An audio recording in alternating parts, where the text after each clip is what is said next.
예, 계속하겠습니다. 예. 다른 곳에서보다 이 분야에서 끈기 있는 독해를 한다면 논리 연구에 담겨 있는 후설 사유 전체의 맹아적 구조가 드러날 것이다. 이 맹아적 구조를 살펴보는 거. 예. 이제 이게 우리 이제 그런 거 있잖아요, 그죠? 예. 스타일을 아까 우리가 봤듯이 해겔의 스타일은 on the one hand, on the other hand. 이렇게 해놓고 이 두 가지를 하나의 동일성으로 묶어내느냐, 아니면 이 두 가지가 결코 메꿀 수 없는 간극을 가지고 있다고 이야기하느냐, 뭐 이런 거 달라질 수 있겠죠. 그래서 이제 이런 읽기의 방식, 이런 것들이 어떤 이 맹아적 구조라는 말을 우리가 이렇게 바꿀 수도 있습니다. 가능성의 조건 또는 불가능성의 조건, 이렇게. 이게 이제 칸트식의 이야기죠. 그러니까 데리다가 여전히 칸티안으로 남아있는 이유입니다. 물론 이제 칸트에 대해서 반대하면서 칸트 어게인스트 칸트를 얘기하지만 칸트에게서 여전히 데리다가 가지고 있는 것은 늘 가능성의 조건인 동시에 불가능성의 조건. 가능성의 조건인 동시에 불가능성의 조건을 읽어내는 그 작업. 이게 이제 맹아적 구조라고 하는.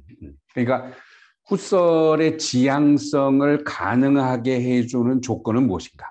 또는 그것을 불가능하게 만드는 조건이란 무엇인가? 그런 걸 읽어내는 거죠. 매 쪽마다 형상적 환원과 현상학적 환원, 다 지금 환원이라는 말이 나와 있습니다. 리덕션이라고 하는. 이렇게 괄호를 치는 거예요. 괄호를 치는 거. 환원. 그러니까 어떤 순수성이나 초월성을 구하기 위해서 현상적인 것에 괄호를 치는 거. 이런 게 초월적 환원, 이렇게 부르는 거. 환원이라고 하는. 근데 이제 늘 데리다는 이 보세요. 자, 후설이 환원을 말하는 이 지점에서, 후설이 환원을 말하는 지점에서 데리다는 환원의 불가능성을 읽어내는 거죠. 근데 환원이 안 되는 부분을 읽어내는데 이 환원의 불가능성은 환원을 가능하게 해주는 조건 속에서 나옵니다. 제 말 이해 가시죠? 그렇죠? 그러니까 환원이 불가능하다라고 얘기했을 때 그 환원의 불가능성을 데리다가 읽어낼 때 그 환원의 불가성은 어디에 있느냐 하면 후설에게 환원을 가능하게 해줬던 그 조건, 거기 있습니다. 거기. 그러니까 가능성이 불가능성과 같아지는 지점을 읽어내는 거죠. 그 지점이 후설에게 반대하는 부분이죠. 후설 어게인스트 후설, 그 부분이죠. 그래서 이제 이 환원이라고 하는 말이 나올 때마다 우리는 여기서 환원될 수 없는 나머지를 데리다가 어떻게 읽어내는가를 생각을 해봐야 됩니다. 몇 쪽마다 형상적 환원과 형상적 환원이나 현상학적 환원은 우리가 두고두고 계속 이야기를 해보도록 하죠. 현상학적 환원의 필연성입니다. 그러니까 환원이라고 하는 것은 필연적인 거예요. 필연적인 것. 근데 이 필연적인 것을 뒤에 가면 데리다는 선택이라는 말로 바꿔요. 그러니까 이 형이상학이 필연성이라고 이야기하는 부분이 형이상학이 그 형이상학 체계를 만들기 위한 선택이었다. 이제 이렇게 이야기할 수 있는 부분이에요. 그러면 그 필연성이라는 부분에서 어떻게 그 필연성이 불가능해지는가를 읽어낼 수도 있겠죠. 이 환원들을 통해 접근할 수 있게 될 모든 것이 이미 출현해 있음을 탐지할 수 있다. 여기 출현이라는 말이 나오는데 현상학은 나타남입니다. 나타남. 나타나는 게 현상학이에요. 현상이라는 말이 나타남이라는 뜻이죠.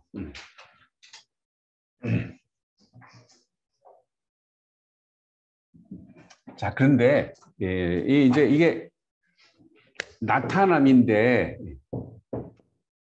이 나타남의 뒤에 말이죠. 이 나타난 거, 현상. 이 나타남의 뒤에 나타날 수 없는 본질이라는 게 있다. 그래서 이 본질이라고 하는 것이 이 외양을 통해서 나타나고, 이럴 경우에 이 본질은 이 외양으로서의 나타남과 같지 않죠. 네. 그러니까 본질은 외양이 아닙니다. 이게 형이상학입니다. 이 대립구조죠. 네. 그러니까 외양이라는 것과 외양이라고 하는 것과 다른 본질이 외양 뒤에 항상 숨어 있는 거예요. 그럼 이거는 이 나타남이라고 하는 것은 그냥 베일에 불과하고요. 이 베일 뒤에는 본질이 있는 거지. 베일 뒤에는 본질이 있는 거고, 베일과 에센스는 겹치지 않습니다. 겹치지 않는다고요. 이게 대립이라고요.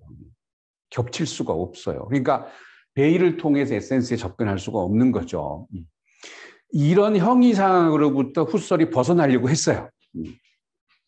이런 형이상학으로부터 늘 외양 뒤에 어떤 본질이 있다라고 하는 이런 형이상학으로부터 벗어나려고 했던 것이 후설이고, 이런 건 헤겔도 그랬어요. 헤겔도 이미 이런 것으로부터 벗어납니다. 그러니까 예를 들어서 헤겔에게 이 본질은 외양들 속의 틈이에요. 외양들 속의 틈입니다. 그러니까 헤겔이 이렇게 얘기할 수 있어요. 외양들만이 있다. 이렇게 이야기. 외양들만이 있다. 그러면 형이상학처럼 이 외양 뒤에는 항상 본질이 있느냐? 본질 같은 건 없다 이거지. 그럼 본질이 뭘로 나타나느냐? 외양들 간의 틈입니다. 이렇게 되면 외양들 역시 틈을 가지고 있기 때문에 외양들 역시 뭐죠? 올이 아닙니다. 그렇죠? 그러니까 외양과 본질 사이에 틈을 가지고 있다. 이런 거. 그러니까 본질은 외양들 속의 틈으로만 드러날 수 있습니다. 틈으로만. 이제 이런 식의 읽기를 하는 사람이 지젝이에요. 이제 지젝은 우리가 보통 읽어내는 상식적인 의미의, 표준적인 의미의 헤겔 해석과는 다른 그런 해석들, 이런 틈을 읽는 해석들을 내어 놓습니다. 자, 그런데 데리다는 이 나타남이라고 하는 이 나타남이라고 하는 개념은 항상 이 앞에 이중적인 이것의 불가능성을 나타내는 것과 함께 있어요. 그러니까 이 나타날 수 없는 것의 나타남. 이렇게 읽어야 됩니다. 그러니까 나타남이라고 하는 것은 항상 나타날 수 없는 것의 나타남입니다. 그러니까 이 두 가지가 이 본질이라고 하는 게 외양을 통해서 나타난다. 그런데 이 외양은 결코 본질에 다가설 수 없다. 이런 게 아니라 나타날 수 없는 것과 나타남이라는 대립 자체가 사라지는 거죠. 나타날 수 없는 것이 나타나는 거예요. 그러니까 이게 말 그대로 뭐죠? 불가능한, the impossible. 불가능한. 이 나타날 수 없는 것이 나타나면 뭐겠어요? 이게.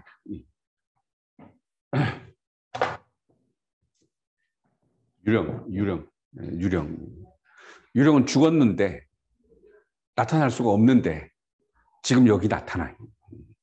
그 나타날 수 없는 것에 나타나면 이 유령성 같은 것들. 이제 이런 게 막스의 유령들. 그러니까 이 후설의 이런 현상학적인 것의 해체에서 우리는 막스의 유령들이라고 하는 것들을 불러낼 수 있고, 아까 그 as의 구조, as 스트럭처도 막스의 유령들에 어느 정도 나와 있습니다. 그래서 이제 그 데리다의 이런 초기 텍스트와 후기 텍스트를 연결할 수 있는 그런 근거들을 이야기할 수 있어요. 그래서 일단은 우리가 나타남이라고 말했을 때는 이 데리다에겐 이것은 나타날 수 없는 것의 나타남. 그러니까 불가능한 것으로서의 현상을 얘기합니다. 이 불가능한, 그냥 현상이 불가능하다 이런 뜻이 아니라 불가능성으로서의 현상, 불가능성, 이중성으로서의 현상.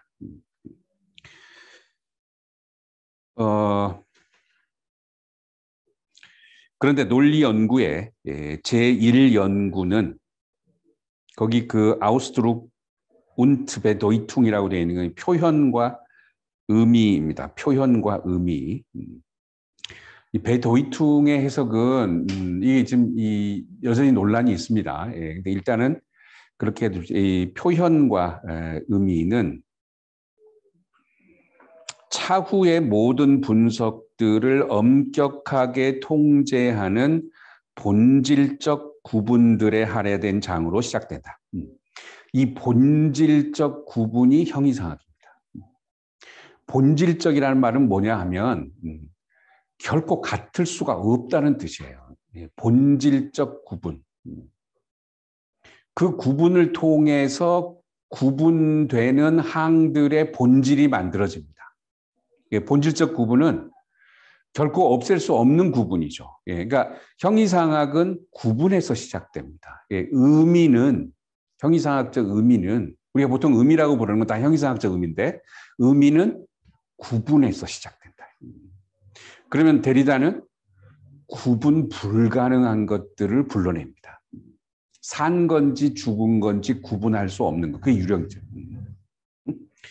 자, 그래서 일단 우리가 형이상학적인 텍스트들을 읽어낼 때 또는 그것이 그 텍스트가 갖는 형이상학을 반대한다고 얘기하지만 여전히 형이상학 전통 속에 사로잡혀 있는 텍스트를 읽어낼 때 또는 데리다가 어떤 텍스트를 읽어낼 때 제일 먼저 이야기하게 되는 것은 이런 구분입니다. 본질적 구분.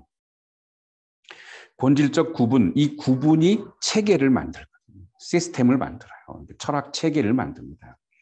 본질적 구분들에 할애된 장으로 시작된다. 그리고 이 장이 가지는 일관성은 첫째 절에서부터 제한되는 하나의 구별에 전적으로 힘입고 있다. 자, 처음부터 구분으로 시작한다. 구분으로. 이 구분에 따르면 기호는 이중적인 의미를 갖는다. 이때 이 이중적 의미는요, 결국은 훗설에게 어떻게 됩니까? 이 이중성 자체를 구분함으로써 없애는 거예요. 이 이중성 자체를 구분함으로써 없애는 거예요. 기호라는 기호는 표현 혹은 표지를 기표할 수 있다. 자, 기호는 표현과 표지로 구분된다. 그겁니다. 표현과 표지로 구분된다. 그리고 이 구분을 통해서 기호를 설명해 내는 겁니다. 표현과 인디케이션, 표지로. 그리고 이런 구분이 결국은 아까 말씀드린 대로 위계 질서를 초래한다고 말씀드렸잖아요. 그래서 익스프레션이 인디케이션보다 우월합니다. 익스프레션만이 의미입니다. 시그니피케이션, 의미의 영역에 포함이 되고 인디케이션은 그 의미의 영역을 의미의 순수성을 오염시키는. 그래서 항상 이 대립항은 이 구분을 통해서 대립항을 만들어내고 대립항 중에 한쪽은 항상 어떻게 돼야 돼요? 축출해야 돼야 되는. 축출해야 되는. 그러면 우리가 결론부터 얘기하자면 데리다는 뭘 읽어낼까요? 표현과 익스프레션과 인디케이션이 이미 여기 이제 시간성 들어갑니다. 이미 항상 겹쳐 있다. 이렇게 읽어내는 이미 항상 겹쳐 있다. 그래서 이 익스프레션 속에서 훗설처럼 인디케이션에 자, 이 부분을 나중에 다시 설명드릴게요. 일단은 이걸 흔적이라고 합니다. 흔적. 흔적의 특징은 뭐냐면 지울 수 없는 겁니다. 그러니까 요 익스프레션의 영역에서 인디케이션의 흔적을 다 지워버리려고 했는데 결코 지워질 수 없는 것으로 각인돼 있다. 이게 인스크립션이라고 해요. 인스크립션. 각인은 지울 수 없는 걸 얘기합니다. 그래서 데리다에게는 이게 왜 지울 수 없는 흔적이냐? 왜 흔적이냐? 자, 여기서 이제 중요한 점은 뭐냐면 단순히 인디케이션이 익스프레션의 결핍이 아니라 결핍이 아니라 뭐라는 거예요? 익스프레션을 가능하게 해주는 조건이기 때문에 저 인디케이션을 지워버리면 순수한 익스프레션만 남는 게 아니라 익스프레션도 사라진다 그거지. 이게 이제 제일 중요한 점입니다. 그러니까 그리고 왜 지울 수 없냐? 인디케이션은 익스프레션보다 못한 것이 아니라 의미의 영역에서 축출되어야 하는 아주 사소한 것이 아니라 사실은 익스프레션을 가능하게 해주는 조건이다. 그래서 이거를 없애버리면 순수한 익스프레션만 남는 게 아니라 이만큼이 어떻게 되니까 이만큼이 뻥 뚫리잖아요. 익스프레션에서 이만큼이 뻥 뚫리잖아. 그렇죠? 네. 이만큼이 뚫리지. 이만큼이 뚫립니다. 그래서 익스프레션 자체도 온전하지 않게 되는 거죠. 그래서 대립구조에서 이제 이 부분이 구분 불가능한 지점이고, 자, 아까 형이상이 분리라고 그랬죠. 분리 불가능한 지점이고 그렇게 되죠. 그래서 이제 앞으로 계속 뭘 읽었냐면 표현과 표지가 이미 항상 분리될 수 없다는 것을 보여줘요. 그 어디서요? 후설의 설명 속에서. 어떤 물음에 입각해서 우리는 이렇듯 중대한 쟁점이 걸린 것으로 보이는 이 구별을 받아들이고 읽어야 할까? 중대한 쟁점이 걸린 것. 그러니까 이건 뭐냐면 후설 철학 전체의 맹합니다. 이게. 그러니까 후설 철학이 이런 구분에 의존해 있고 만약에 이 구분이 와야 된다면 후설 철학 전체가 와야 될 수 있는 어떤 지점. 기호라는 낱말의 두 의미 사이에 순수 현상학적인 구별을 제안하기에 앞서 그렇다기보다는 그 구별을 승인하기에 앞서 단순한 기술을 의도하는 것이라고 그 구별을 지향시키기에 앞서 단순한 기술이다. 단순한 기술에 불과하다. 이렇게 그 구분을 지향시키기에 앞서 후설이 밟는 절차는 아직 낙관이 찍히지 않았을 뿐인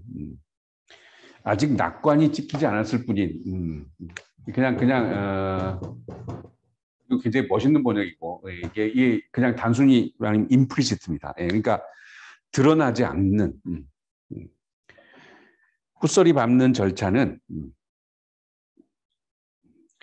명확하게 드러나지 않는 그게 이제 낙관이 찍히지 않았을 뿐인 일종의 현상학적 환원이다. 자, 현상학적 환원. 이것은 이 환원이라고 하는 것은 데리다식으로 얘기하면 뭐가 돼요? 축출입니다. 축출. 이 의미의 영역에서 인디케이션을 축출해 버리는 작업. 근데 이렇게 축출된 것이 아까 유령의 첫 번째 특징, 레버넌트, 다시 돌아옵니다. 다시 돌아와요. 그는 모든 구성된 삶의 통용을 차단하고 형이상학이든 심리학이든 자연과학이든 이들로부터 온 전제들의 부재가 필수적임, 무전제성을 강조한다. 이 번역이 약간 잘 들어오지가 않죠. 그러니까 후설이 구하려고 하는 것은 무전제입니다. 무전제. 어떤 전제도 다 쫓아내려고 하는. 그래야 순수한 걸 구하지. 그러니까 이 전제가 뭐예요? 형이상학, 심리학, 자연과학. 이런 게 다 전제야. 그러니까 이런 전제들을 다 괄호를 친다 이거지. 그게 환원입니다. 이런 전제들, 다른 말로 하면 뭐겠어요? 이 전제들이라는 게 편견들이지, 편견들. 처음부터 가지고 편견은 단순히 부정적이라는 뜻이 아니라 해석학에서 말하는 편견은 처음부터 가지고 있는 거죠. 처음부터 주어져 있는 걸 말합니다.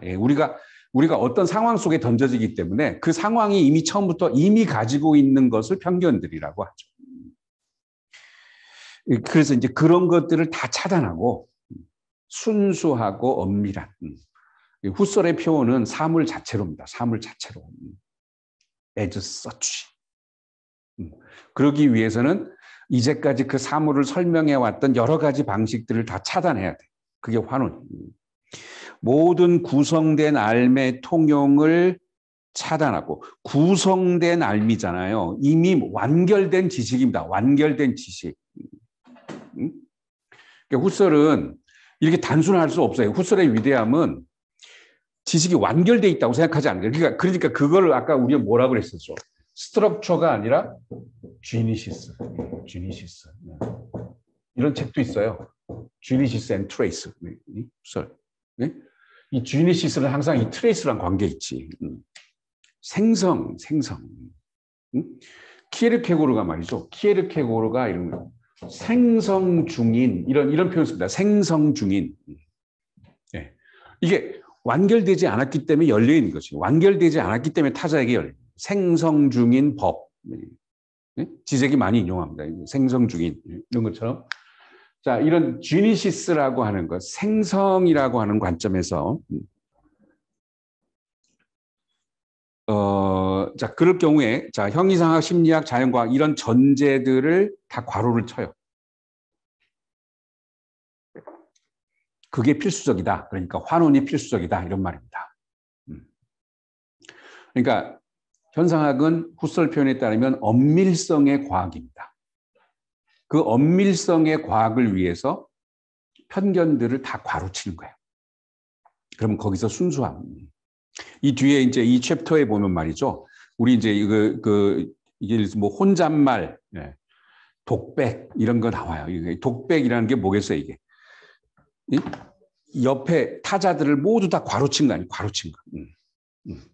그러니까 그런 괄호 속에서 어떤 순수성과 엄밀한 것들을 구하기 위한. 그래서 일단 현상학은 전제를 모두 괄호칩니다.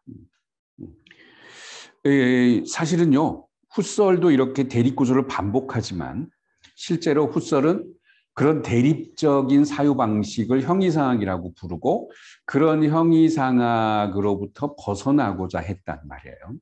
그것을 나중에 이제 이런 표현들이 많이 나오니까 미리 말씀드리면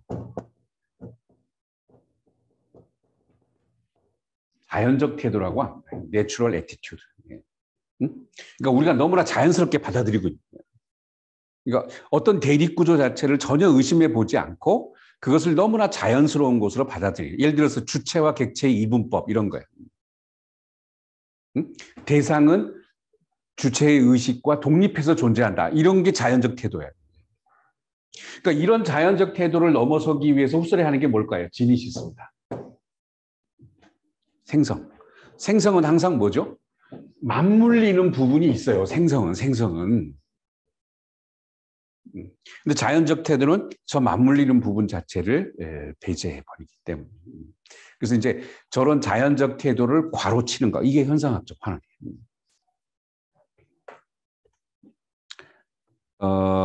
언어의 사실의 출발점을 두는 것은 여기 이제 사실이라고 표현해보면 이게 이제 언어 자체.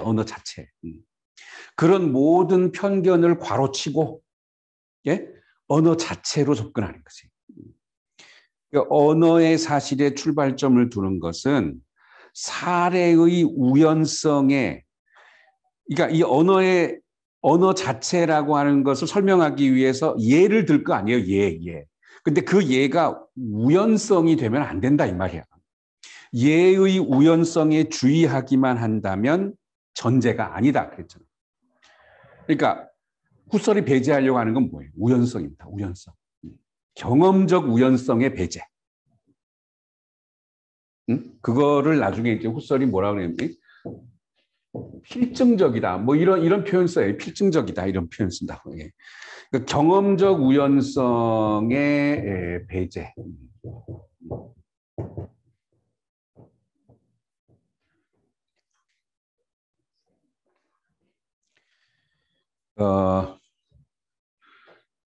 자, 사례의 우선성에 주의하는데 언어 자체라고 하는 것은 전제가 없다 이 말이죠. 전제가 아니다 이 말이죠. 사례의 그 예의 우연성에만 주의한다면 이것은 전제라고 말할 수 없다. 그러니까 언어는 이게 이렇게 하면 전제가 됩니다. 언어는 이미 구성된 지식이나 그것의 도구이다. 이렇게 되면 전제가 돼요. 언어는 이미 구성된 지식이 아니다라고 얘기해야 전제가 아닐 수 있죠. 그러니까 언어는 이미 구성된 지식이 아니다라는 게 언어의 사실입니다. 언어 그 자체. 그럼 그렇게 수행된 분석들은 언어들이 현존하건 말건 인간과 같은 존재가 언어들을 실제로 사용하건 말건 인간이나 자연이 실제적으로 현존하건 단지 상상 속에서나 가능성의 양태로 현존하건 그 의미와 그 인식론적 가치, 인식론의 차원에 속하는 가치를 간직한다. 의미, 인식론적 가치. 이게 후설은 아까 그 낭시의 존재론과는 다르게 인식론이라고 이야기할 수 있습니다. 인식론. 그리고 이 후설의 인식론은 대립을 넘어서려고 하지만 결국은 대립을 연장하거나 확장하는 것으로 끝나고 만다. 이제 이런 얘기를 하려고 하는 거고, 사실은 기호를 이렇게 구분하는 것은 후설에게는 결론적으로 기호가 개입하기 이전의 의미 그 자체, 순수 의미를 이야기하려고 그런 시도로 끝나버리게 됩니다. 이리하여 우리 물음의 가장 일반적인 형식은 다음과 같이 지정된다. 현상학적 필수성. 자, 이 필수성이라는 말, 이 필연성, 이 우연성이라고 하는 것을 배제한 필연성. 후설의 분석이 보여주는 아까 우리가 as if에 관한 논의를 가지고 얘기하자면 필연성 자체도 뭘까요? 허구입니다. 네? 허구입니다. 그런 거를 데리다가 이런 단어를 써요. 팬타즘이라고 합니다. 이 팬타즘. 필연성이 그 이해가 될 수 있죠. 또 인과론 뭐 이런 거 인과론, 필연성 이런. 이 팬타즘은요. 이거는 단순히 진실이나 거짓이 아닙니다. 팬타즘이라고 하는 거 진실이나 거짓이 아니에요. 그럼 뭘까요? 진실과 거짓 사이죠. 그렇죠. 이 사이입니다. 여기 판타즘이고 우리가 삶 속에서 분리할 수 없는 겁니다. 삶을 구성하는 거예요. 예? 이런 게 이제 알티세 같은 사람에게 이런 게 이데올로기. 그러니까 이 판타즘이라고 하는 것은 없앨 수 없는 것이지만 그렇다고 뭐죠? 그러니까 예를 들어서 판타즘은 뭐냐면 진실이 허구일 가능성을 보여주는 거예요. 이런 거죠, 이런 거. 응? 허구적 진실. 요새 뭐 그런 말 하잖아요, 그렇죠? 네. 허구를 통해서만 드러날 수 있는 진실. 허구적 진실. 응?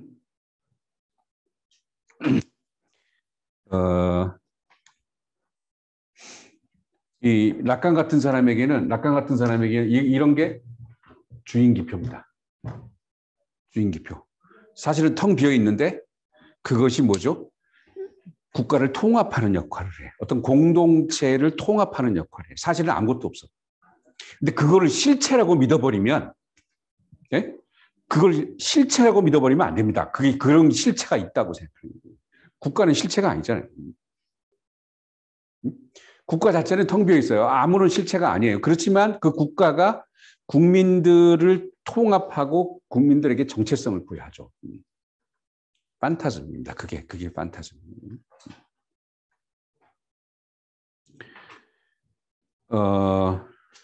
후설의 분석이 보여주는 엄밀함과 정치함, 그의 분석이 응답하고 있으며 우리도 우선은 응대해야 할 요구들. 자, 이게 데리다의 문제의식입니다. 이 책 전체를 통해서 데리다가 후설을 읽어내는 질문, 그 뭐냐? 형이상학을 넘어서려고 하는 후설의 구분은 어떤 형이상학적 전제를 감추고 있지 않은가? 모든 전제를 없애버리는 환원을 행하는 훗설 자신이 어떤 형이상학적 전제를 감추고 있지 않은가? 이게 훗설 어게인스트 훗설이죠. 그렇죠?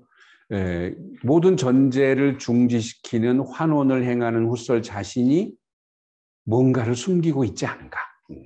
형이상학적 전제를 여전히 숨기고 있지 않을까? 어떻게 숨기죠? 어떻게 숨기죠? 형이상학적 전제들을 지우는 방식으로 형이상학적 전제들을 드러내는 거예요. 그것들은 어떤 독단적 혹은 사변적 집착을 숨기고 있지 않은가? 여기 독단적, 사변적 집착은 형이상학적 전제죠. 형이상학적 전제에 반대한다는 이름으로 형이상학적 전제를 되풀이하고 있지 않은가? 이게 이 데리다 해체론의 아주 그 고전적인 방식이에요. 이 읽기가. 데리다가 후기에 가면 이런 식으로는 읽지 않지만 이 데리다의 초기에는 늘 이런 식의 방식으로 읽었습니다. 그러니까 어떤 것을 이야기하는데 그것을 벗어나고자 하는 그 움직임이 이미 그 안에 종속되어 있지 않은가. 그 형이상학적 제스처를 형이상학을 넘어서려는 제스처가 형이상학을 단순히 반복하고 있지 않은가. 그거. 이 집착은 물론 현상학적 비판을 무력화시키는 것도 아니며 미처 깨닫지 못한 소박성의 잔재도 아닐 것이다.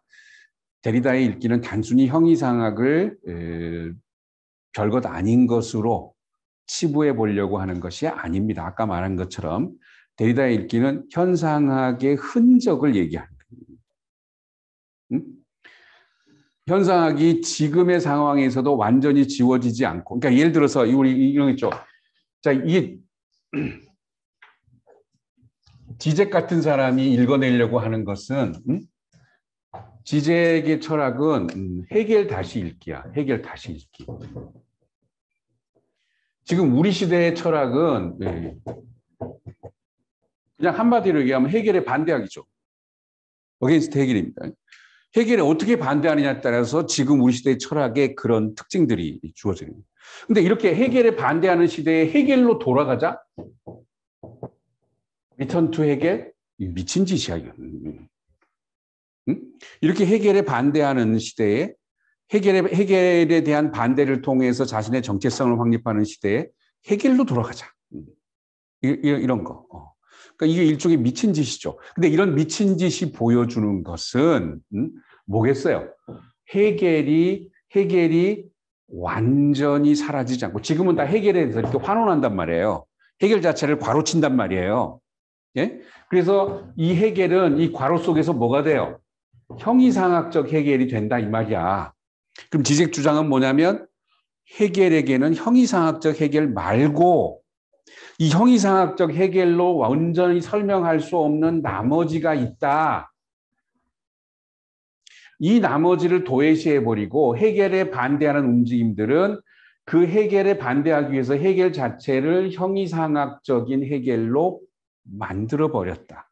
해겔에 반대하기 위해서 해겔을 형이상학적 해겔로 환원시켜버렸다. 이렇게 주장한다 이 말이지. 그러면 이렇게 형이상학적 해겔로 환원될 수 없는 나머지가 있을 거 아니에요. 그렇죠? 예. 지금 데리다 마찬가지입니다. 현상학이라고 하는 것으로 돌아가자. 훗설로 돌아가자. 그때 그 돌아가고자 하는 훗설은 자, 막스의 유령들에서 막스로 돌아가자. 그때 그 돌아가고자 하는 막스는 막스의 유령들이에요. 막스라는 실체, 막스라는 이론, 그게 아니라 막스의 유령들입니다. 막스의 이론 체계도 아니고.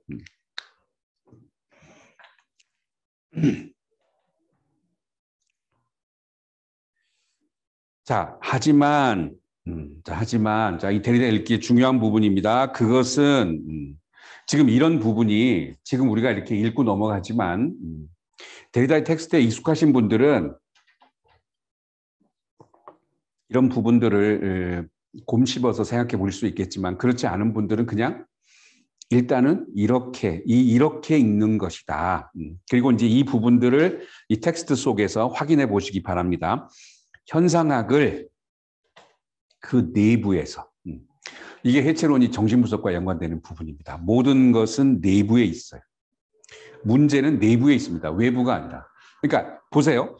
해체론은 현상학 외부에서 현상학을 비판하는 게 아닙니다.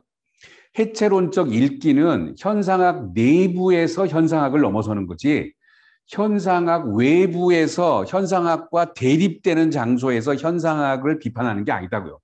비판이 아닙니다. 내부에서 그 비판적 기획 속에서 그 고유한 전제들의 설립적 가치 속에서 현상학 어게인스트 현상학. 현상학 속에서, 그냥 간단히 얘기하면 현상학 속에서 현상학을 어떻게 해요? 다시 구성하는 거예요. 그러니까 여기서 이제 구성이라는 말은 데리다에게 구성은 항상 재구성입니다. 이 재라는 게 뭐겠어요? 반복입니다. 리피티션. 현상학을 반복합니다. 그러면 현상학을 반복하면 여기서 뭐가 드러나는 거예요? 훗설처럼 이 반복이 시간을 넘어서는, 시간에 구속받지 않는 어떤 이념성을 나타내 주는 게 아니고, 이 이념성은 시간에 종속되지 않는 세임이에요. 영원한 어떤 똑같은 구조를 얘기하는, 이게 아니라 이 리피티션이라고 하는 것. 데리다에게 이 반복은 이런 것을 불가능하게 하는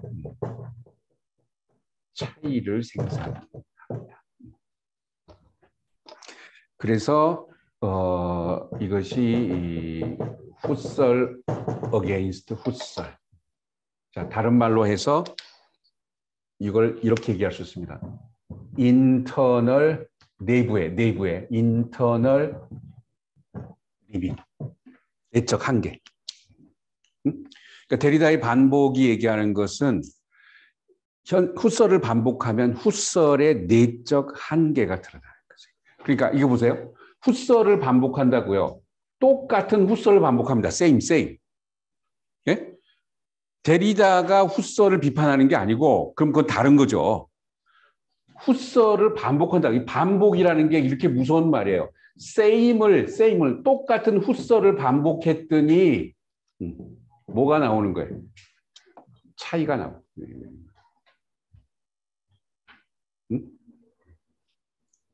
Same as difference.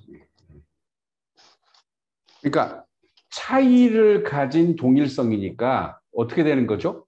훗설 1과 훗설 2가 이렇게 분열돼 있더라 이거지. 훗설 against 훗설. 훗설 against 훗설. 훗설 1과 훗설 2는 difference고, 이것이 훗설이라는 한 몸을 이루고 있습니다. same. 그래서 훗설이 훗설과 다르다. 그게 결론입니다.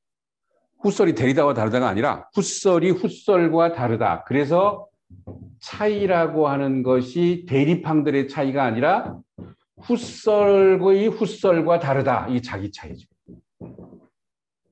이게 이제 정신분석의 해체론과 통하는 부분. 그 훗설이 레비나스와 다르다. 이런 거 우리 많이 하잖아요. 이런 거 많이 합니다. 아까. 훗설이 조이스와 다르다. 이런 건 뭐든 할 수 있어요. 이게 유사성과 차이는 대립에서 나오는 거고요. 훗설이 훗설과 다르다. 훗설이 훗설과 다르다.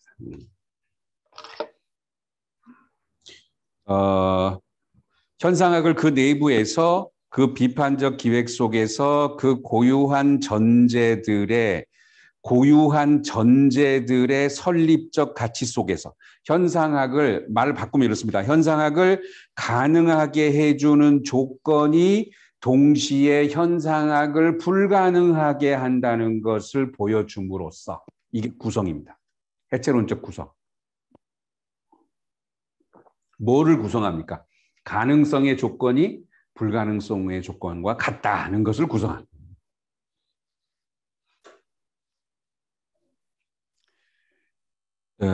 그러니까 해체 구성이죠. 해체 구성. 정확히 말해서 현상학이 모든 가치의 원천이자 보증으로서 원리 중의 원리로서 이런 표현 잘 써요. 원리 중의 원리로서 근원적으로 부여하는 명증, 명증이라는 게 확실성이에요. 확실성.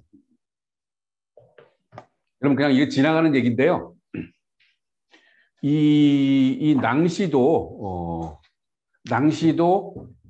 명증성이라는 말을 써. 이 영화와 관련해서 이런 표현을 씁니다. 명증성, 이 이미지의 명증성 이런. 근데 이게 후설에게는 말 그대로 명증성인데 낭시에게 이 에비던스는 이 모호함이에요. 영화의 한 장면에서 보면 바람이 우리를 데려다 주리라라는 아바스 키아스트로미의 영화에 보면 지하실에서 이렇게 우유를 건네주는데 소녀가 지하실이 컴컴해요. 이렇게 등불을 들고 있거든요. 이렇게 등불을 들고 있어요. 등불을 들고 있으면 빛이 있으면 어둠이 사라져야 되잖아요. 근데 이게 들고 있는데 소녀의 얼굴은 전혀 안 보여요. 그걸 명증성이라고 해요.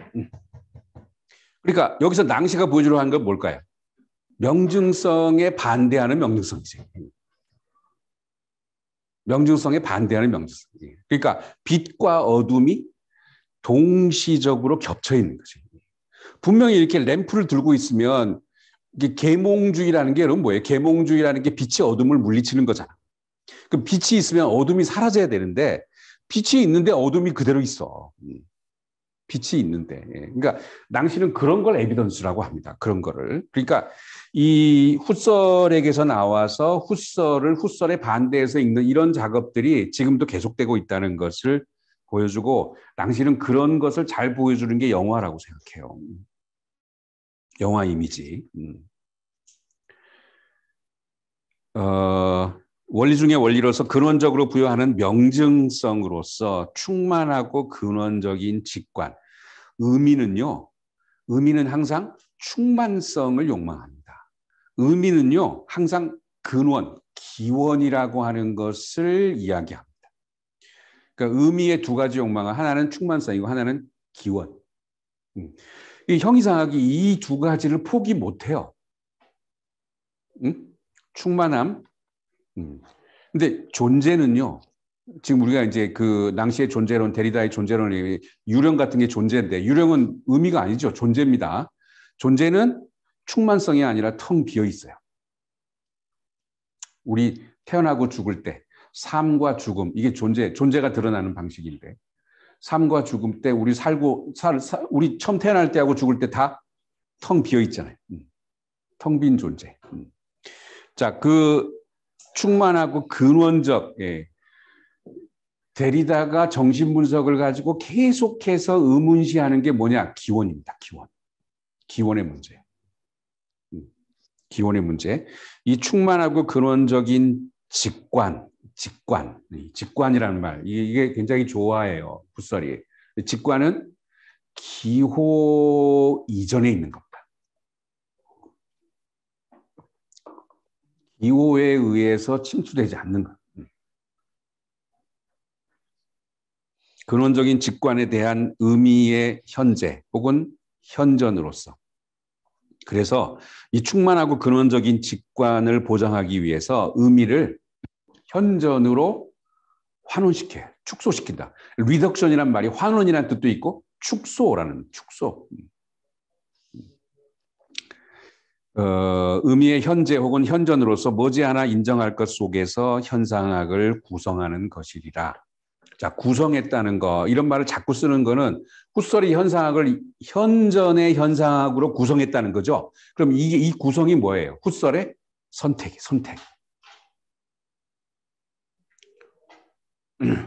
이 후설의 선택이 정당한가?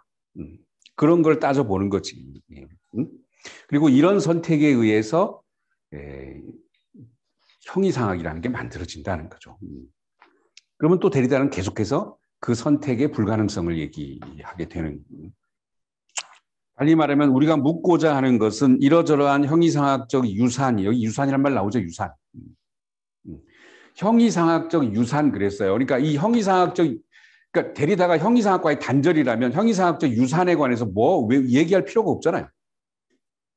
그럼 데리다의 형이상학으로부터 벗어나는 것은 아무것도 없다. 우리는 형이상학으로부터 결코 벗어날 수 없다. 이게 형이상학적 유산이에요. 그런데 그걸로 끝나면 안 되죠. 그걸로 끝나면 형이상학을 그냥 답습하는 것에 불과하지. 자, 형이상학으로부터 벗어날 수 있는 것은 아무것도 없다. 자, 근데 그 다음엔 뭐죠? 형이상학 속에서 완전히 소진될 수 없는 것이 있다. 그게 흔적입니다. 흔적은 내부 속의 외부예요. 자, 일단 내부부터 얘기합니다. 형이상학을 벗어날 수 있는 것은 아무것도 없다. 이거죠? 그리고 그것의 외부. 그러나 형이상학에 완전히 종속될 수 없는 어떤 것이 있다. 이게 데리다가 프로이트를 읽을 때 이렇게 읽습니다.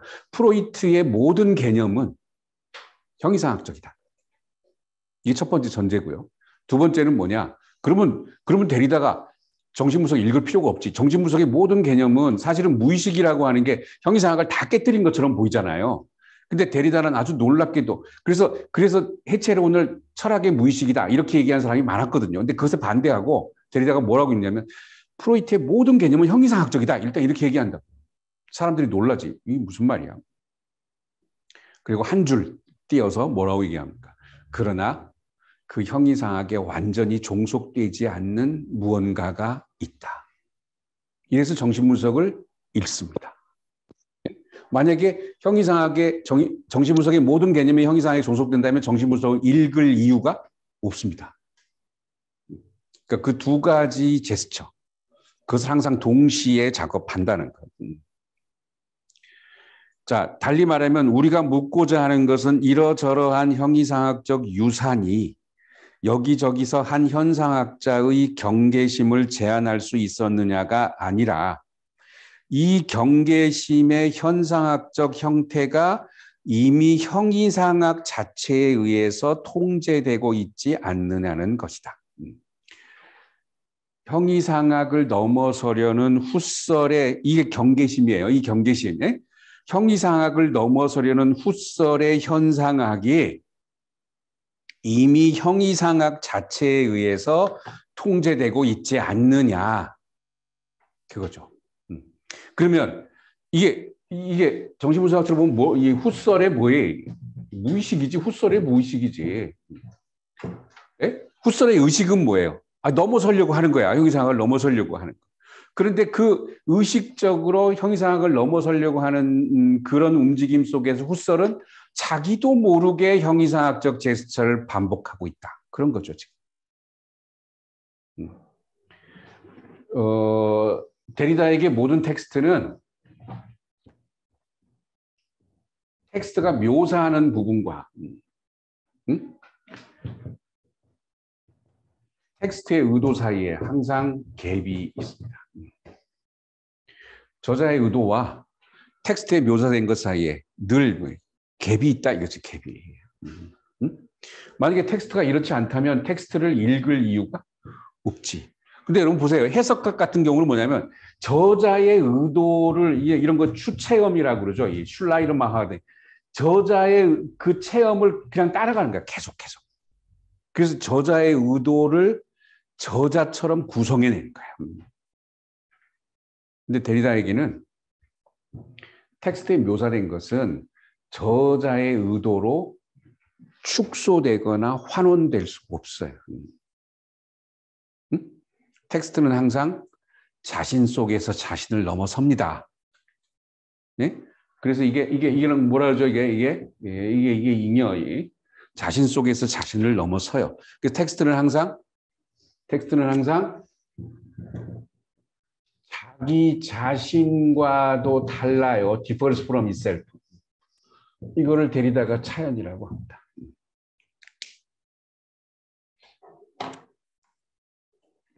자, 그럼 종합하면 이렇습니다. 우리는 항상 자기 자신과 다른 형태로 존재합니다. 존재. 그러면 의미는 어떻게 해요? 의미는 자기 동일성이기 때문에 내가 나와 다른 형태로 존재하니까 의미는 이 나와 다른 형태를 나와 같은 형태로 바꾸려고 하겠죠. 그렇죠? 그러니까 이 자기 차이라는 것을 없애고 이것을 자기 동일성이라는 것으로 바꾸려고 합니다. 그때 생겨나는 게 뭐라고요? 그 판타즘. 자기 동일성이라는 판타즘. 그게 의미가 하는 일입니다. 우리가 우리의 삶을, 존재론적인 삶을 의미론적인 삶으로 바꿀 때, 예? 자기 차이는 자기 동일성으로 바뀝니다.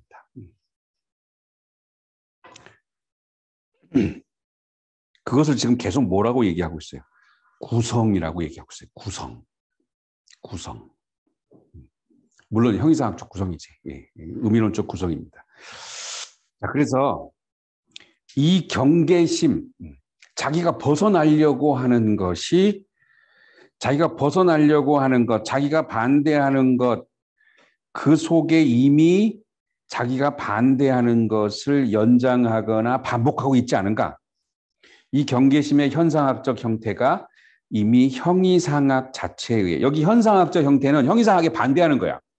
이 형이상학에 반대하려는 현상학적 제스처가 이미 형이상학 자체에 의해 통제되고 있지 않느냐. 형이상학적 제스처를 반복하고 있지 않느냐. 이 굉장히 중요한 말이에요. 그러니까 이 데리다의 읽기 그라마톨로지에 보면 이런 예들이 많이 나옵니다. 오브 그라마톨로지라는 텍스트에. 방금 거론했던 몇 줄 속에서 이 데리다라는 철학자는요, 이 처음부터 끝까지 이 일관성이라고 하는 것을 불가능하게 하는 얘기들을 계속하고 있지만 데리다 텍스트 자체는 굉장히 일관성 있는 이야기를 해요. 예? 그래서 이 텍스트가 모두 이렇게 관련 지어져 있습니다. 그래서 하나의 텍스트를 아주 우리가 깊이 읽으면 데리다의 다른 텍스트들도 이해할 수 있어요. 형이상학적 전제에 대한 불신은 이미 진정한 인식론의 조건으로 자처하고 있다. 이거 보세요. 후설은 형이상학적인 전제를 다 불신한다고 그랬죠. 그래서 형이상학 전제를 다 괄호를 쳐.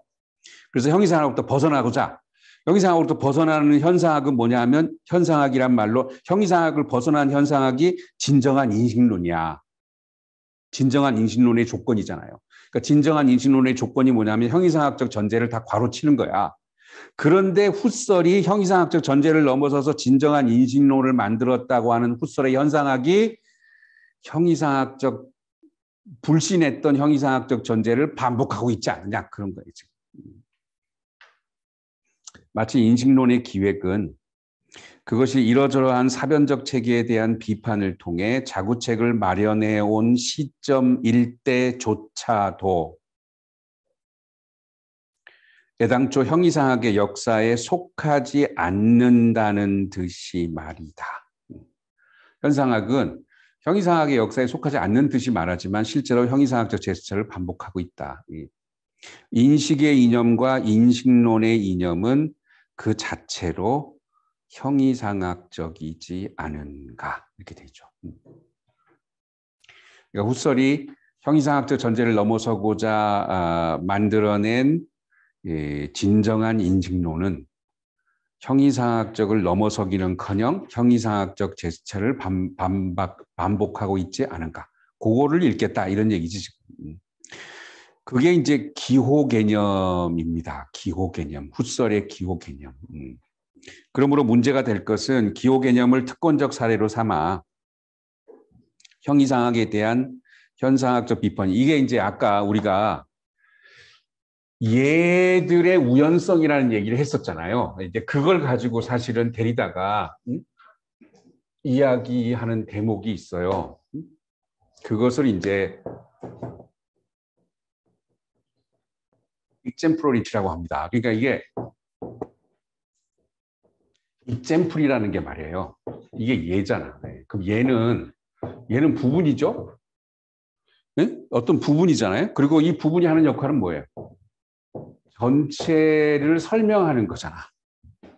그렇죠? 어떤 주장을 예를 들어 설명하는 거니까 예증하는 거잖아요. 예증. 그렇죠? 예를 들어 증명하는 거잖아요. 그러니까 이 부분이 어떻게 돼야 돼요? 이 전체에 종속돼야지. 그렇죠? 그리고 이 전체를 구현해서 잘 설명해 줄 수 있어야 되잖아. 근데 데리다는 칸트 텍스트에서 그런 예를 듭니다. 이 얘가 이 주장 자체를 뭐예요? 전복시킨다고. 응? 그럼 그러면 형이상에서는 이 예는 뭐예요? 잘못된 예지, 그냥. 야, 너 얘가 잘못됐어. 그러면 그 잘못된 예를 버리고 다른 예를 들어봐. 그런데 데리다는 이게 잘된 예이고 이게 잘못된 예이다, 그걸 구분하는 데 관심이 없고, 이 예라고 하는 것 속에는 자기가 예증하려고 하는 그 주장 전체라고 하는 것을 전복할 수 있는, 어떤 예는 전복할 수 있고 어떤 예는 전복할 수 없겠지만, 모든 예는 그런 전복할 수 있는 이게 중요한 말입니다. 가능성. 이게 투컴이야. 이게 가능성을 가지고 있다고, 얘가. 그래서 이 얘가 항상, 여러분, 가능성이 이게 되게 위협적이에요. 네? 실제로 위협하는 것보다 위협할 수 있는 가능성이 더 위협적입니다. 그렇죠? 정신분석에서 여러분, 거세 컴플렉스가 있다. 거세 컴플렉스가 왜 그렇게 위협적이냐? 실제로 거세 당하면 그냥 그걸로 끝나는 건데 그 다음부터는 거세 컴플렉스를 갖지 않으면 실제로 행해지지 않았기 때문이지. 네? 거세 컴플렉스가 컴플렉스인 이유는 뭐예요? 이게 실제로 행해지지 않았기 때문이죠. 그럼 뭘로 남아있어요, 거세 컴플렉스는? 아버지가 나를 거세할 수 있는 가능성으로 남아있는 거지. 그러니까 제거될 수 없는 건 뭐예요? 잠재성. 그 아간벤이 그런 얘기 아니에요. 잠재성, 가능성. 잠재성이나 가능성. 이제 저런 부분들을 그러므로 문제가 될 것은 기호 개념을 특권적 사례로 담아. 그래서 이제 이 예가 아까도 말했지만 주석이 본문을 전도시킬 수 있는 가능성, 예? 마진이 센터, 중심을 전도시킬 수 있는 가능성, 서론이 본론을 전도시킬 수 있는 가능성, 얘가 입증해줘야 되는 전체적인 주장을 뒤집을 수 있는 가능성. 그래서 아까 후설이 뭐라 그래요? 얘가 우연적이면 안 된다 그러잖아. 이게 우연적이라는 게 뭐예요? 이걸 전도시키는 게 우연적인 거지, 이게. 그렇죠. 예, 그러니까 그런 가능성들을 처음부터 막아야 된다는 거예요. 그러므로 문제가 될 것은 기호 개념을 특권적 사례로 삼아 형이상학에 대한 현상학적 비판이, 보세요. 형이상학에 대한 현상학적 비판이 형이상학을 오히려 보증해주는, 형이상학적 보증의 내적 계기임이 발각되는 것을 목격하는 것이다. 나아가서 현상학적 비판의 방책은 형이상학적 기획이 역사적으로 완성된 것이자, 현상학이 형이상학을 비판한다고 했는데, 형이상학을 비판한다고 하는 현상학이 오히려 형이상학 기획의 완성이 돼버렸다, 이 말이지. 하이데거가 니체를 이렇게 비판하죠. 니체가 플라톤에서 시작된 형이상학을 비판했는데 하이데거가 보기에는 니체가 마지막 형이상학자이다, 이렇게. 니체가 형이상학을 완결하는 마지막 형이상학자이다. 형이상학을, 니체가 망치 철학이잖아요. 형이상학을 깨트리는 니체야말로 형이상학을 완결하는. 여전히 그 대립 안에 있다는 거예요, 지금 하이데거 비판은. 물론 데리다는 하이데거를 또 그렇게 비판합니다. 뒤에 오는 사람이 항상 유리하지. 네. 그런 점에서 우리는 굉장히 유리한 고지에 있습니다. 이 데리다나 후스를 읽을 수 있는 아주 유리한 지점에 있어요.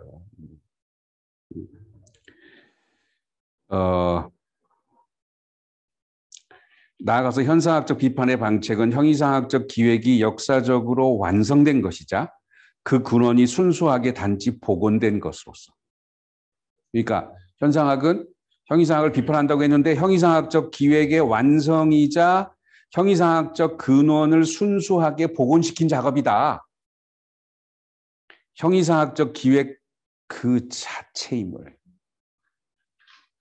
여기 그 자체라는 표현 또 나왔습니다. 그렇죠? 형이상학 자체, 이게 현상학이다, 이거지. 그것을 검증하겠다. 그것을 검증하겠다. 현상학이 형이상학을 비판한다고 했는데 사실은 그게 형이상학 자체가 되어버린 그 상황을 지금 읽어보겠다 이런 거죠. 지금 우리가 다른 곳에서 추적하려고 시도한 바 있는 후설 사유의 운동에 따르면, 자 여기 그 운동이라는 표현 보세요. 이거 운동이라는 표현, 데리다 표현에 굉장히 주의해야 됩니다. 사유를 지금 운동이라고 표현하고 있죠. 예? 이게 지니시스예요. 예? 생성 움직임이에요. 움직임.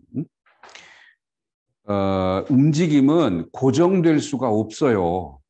그러니까 움직임은, 이게 동사적인 움직임은 항상 어떤 위험이 있죠? 자기 자신을 뒤집을 예? 언어를 형용사로 파악하는 것과 언어를 동사로 파악하는 건 전혀 달라요. 예? 언어를 형용사로 파악하는 것, 형용사라고 하는 것은 어떤 사태를 그냥 묘사하는 거잖아요. 예? 그 사태를 뒤집지 못해요. 예? 언어를 형용사로 파악하는 것, 이런 거를 진술사라고 합니다. 콘스터티브라고. 이거는 이게 진짜인가 가짜인가를 그냥 판단하는 진술입니다. 고양이가 매트 위에 있다. 이런 게 진술사예요. 고양이가 매트 위에 있으면 맞는 거고, 고양이가 매트 위에 없으면 틀린 거지. 그렇게 묘사하는 거. 이게 언어를 형용사라는 거. 이거는 전복의 가능성이 없어요. 그러니까 이건 상당히 안정된 의미를 추구하는 거지. 근데 이제 수행사라는 거 있죠. 수행사라는 거. 콘스터티브가 아니라 퍼포머티브라고 하는. 이제 주디스 버틀러라는 사람들이 많이 이거는 언어가 동사입니다.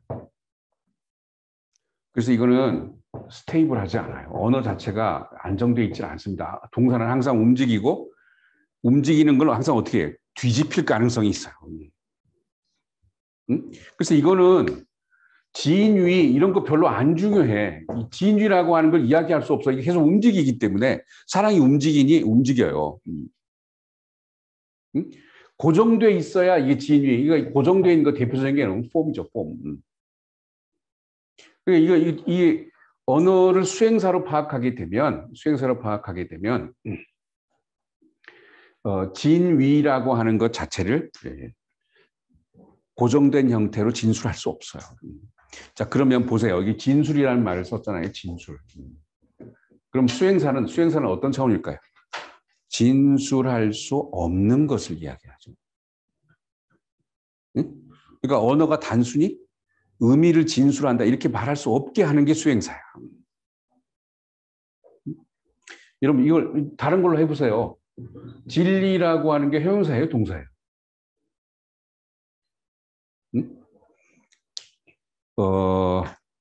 늘 저런 방식으로 우리 같이 이야기를 해봐야 됩니다. 데리다 같으면 어떻게 얘기했을까요? 둘 중에 하나를 택하겠어요? 그럼 어떻게 얘기할까? 후설이 형이상학적 사변을 끊임없이 비판할 때 진실로 겨냥했던 것은 그가 진정한 형이상학 혹은 그냥 형이상학과 다른 점은 진정한 형이상학입니다. 예, 그냥 일상적 관용적인 형이상학이 아니라 일상적 형이상학은 비판하려고 하는 것. 그런 일상적 형이상학이 아니라 진정한 형이상학 혹은 필로소피아 프로테 제1철학으로서 계속 구상해왔고 복원하고자 했던 것의 타락과 변질. 이런 게 형이상학적 제스처야. 이런 게. 예? 그러니까 후설이 이런 형이상학적 제스처를 반복하게 되면 자 일단 뭐부터 합니까? 구분부터 합니다. 구분부터. 일상적 의미의 형이상학과 진정한 형이상학을 구분합니다. 그렇죠? 네.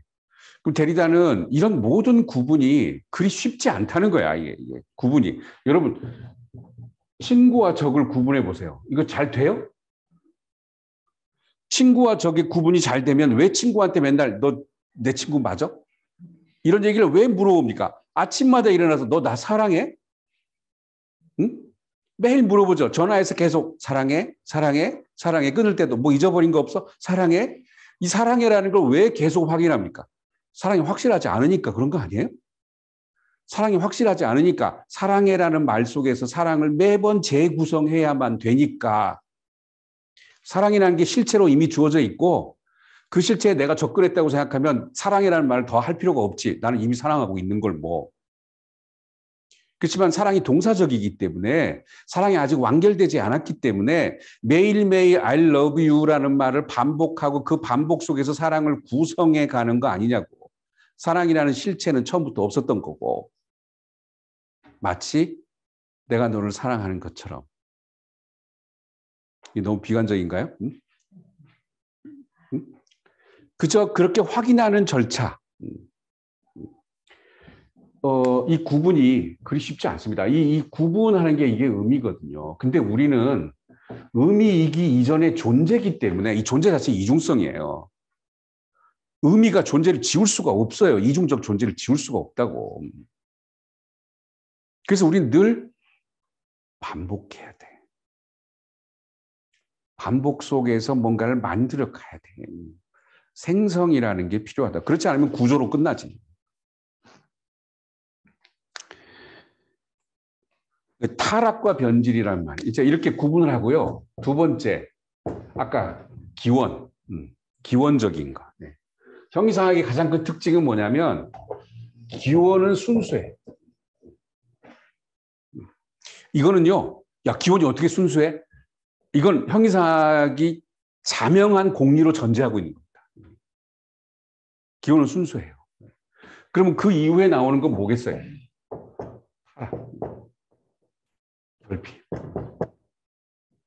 타락과 결핍을 극복하고 다시 순수한 기원을 회복하는 거.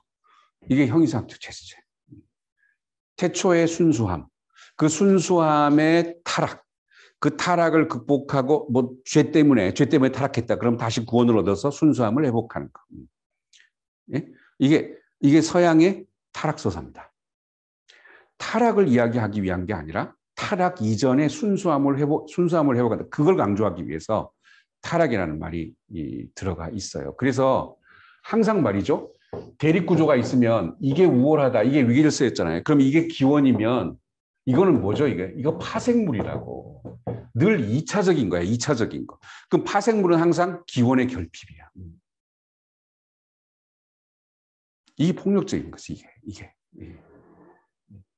이런 위계 질서로 모든 것들을 고착화시키는 데 문제가 있는 거지. 그래서 항상 기원이 있으면 이 기원보다 더 중요한 건 뭐예요? 이 기원에서 파생되고 타락해서 파생했다는 거예요. 근데 요즘에 이제 지적 같은 사람이 이런 거 얘기하거든요.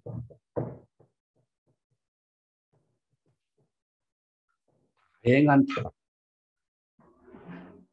Fortunate fall. 응? 타락서사에서는 타락이 어떻게 다행스러워요? 타락은 저주스러운 거지. 그래서 다행스러운 타락. 저기서 자유가 생기는 거예요. 다행스러운 타락. 그러니까 저런 것들이 그 서구의 타락서사로부터 벗어나려는 움직임들을 보여주는 거지. 근데 어쨌든 간에 문제는 형이상학의 가장 기본적인 두 가지 제스처는 하나는 구분이고 하나는 기원과 파생의 대립구조입니다. 그래서 지금 그 얘기를 하고 있는 거예요. 계속 구상해왔고 복원하고자 했던 것의 타락과 변질. 그러면 어떻게 되죠? 일상적 형이상학은 진정한 형이상학으로부터의 타락이다. 그렇죠? 네. 그렇게 되는 거지. 표현이라고 하는 것이 타락하면 표지가 돼. 이렇게.